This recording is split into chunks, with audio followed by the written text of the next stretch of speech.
وعن ابی ہریرہ رضی اللہ عنہ، حضرت ابو ہریرہ رضی اللہ عنہ سے روایت ہے،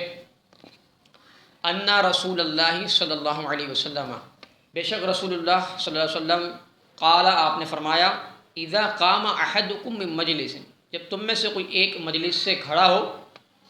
ثم رجع الیہ، پھر وہ واپس اس جگہ کی طرف لوٹے، فهو احق به، تو وہ بندہ زیادہ حقدار ہے اس جگہ بیٹھنے کا۔ رواہ مسلم، اس حدیث کو امام مسلم نے روایت کیا ہے۔ اصل میں یہ اس صورت میں ہے کہ جب کوئی شخص مجلس میں بیٹھا ہوا ہے اور کسی کام سے وہ اس کو اچانک کوئی کام آ گیا تو وہ اپنی جگہ پر کوئی چیز رکھ کے چلی گیا، کوئی نشانی رکھ کے چلی گیا، کوئی تھیلی رکھ کے چلی گیا، کہ جس سے یہ پتہ لگا کہ بندہ واپس یہاں پر آئے گا، یہ اس کی جگہ ہے، تو اس صورت میں زیادہ حقدار وہی ہے اسی جگہ بیٹھنے کا۔ وعن جابر بن سمرہ رضی اللہ عنہما، حضرت جابر بن سمرہ رضی اللہ عنہما سے روایت ہے، قال، انہوں نے فرمایا، کننا اذا اتینا النبی